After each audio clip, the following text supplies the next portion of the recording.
Get a check on this Monday morning on gold and energy prices.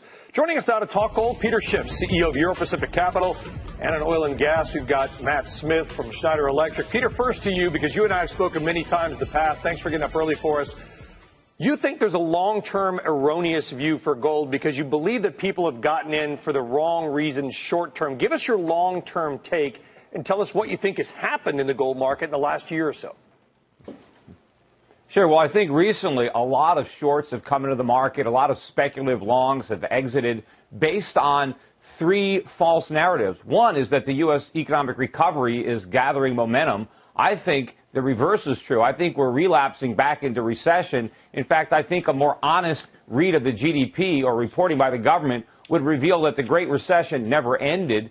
Number two, a lot of people believe the Fed is getting ready to taper off on its quantitative easing. I think it's the opposite. I think the Fed is really preparing to increase the monthly size of QE. And then three, people say that inflation is not a concern. In fact, I think it's a big problem, and I think it's going to get a lot worse. And I think when the speculators realize how wrong they have it, and when they try to reverse those positions, I think a lot of the gold that they sold on the way down is not going to be available for sale on the way up, and I think you're going to get a huge spike in prices.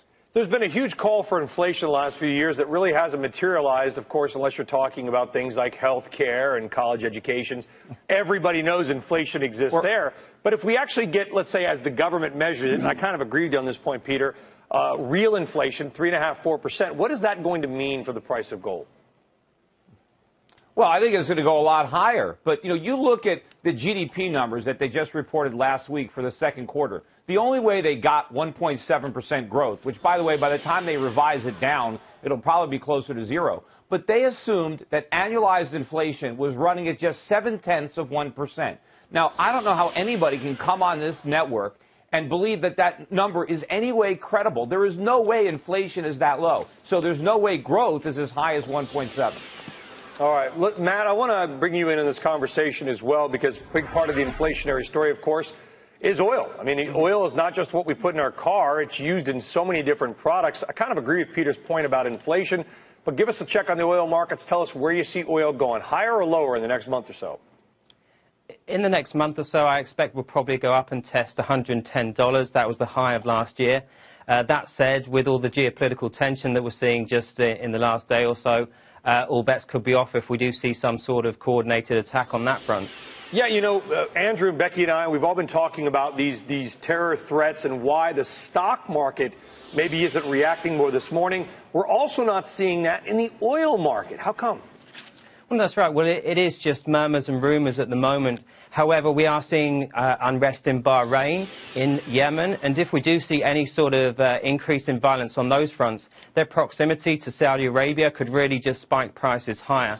That said, I don't want to be sort of scaremongering or anything because all the while, when nothing's really happening, there's no real concern immediately. Well, I don't think you're scaremongering, Matt. I mean, what did the government say? It's the highest level of, quote, chatter among some of these terror channels that they've seen since 9/11. So, Peter, just the last question to you.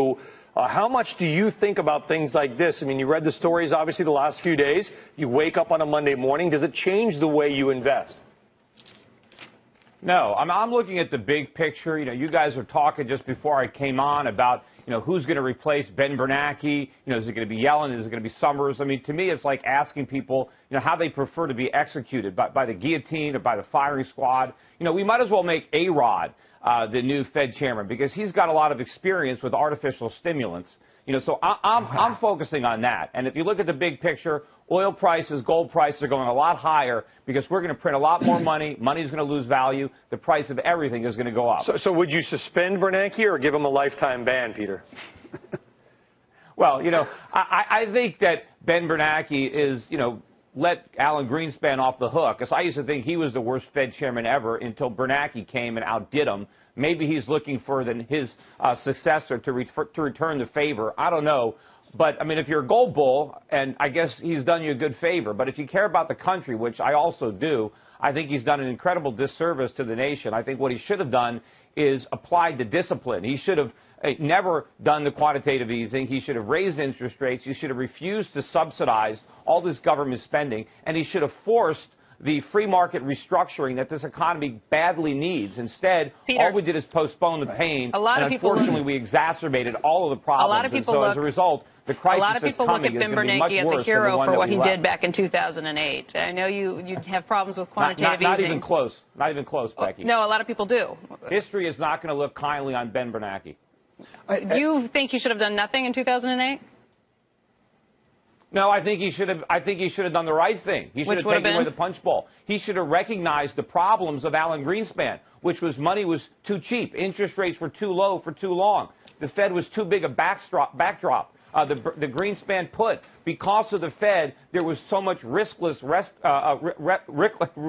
risk-taking on Wall Street. There was too much borrowing, too much spending on Main Street, all because the Fed kept interest rates too low for political purposes. Look, just Peter, like A-Rod. I can understand the debate over QE. He wanted to hit more home runs. Peter, I can understand the debate over QE, but I can't understand the debate over 2008. I'm sorry that we're going to, unfortunately, got to leave it there. But you still don't understand the problem. That's why.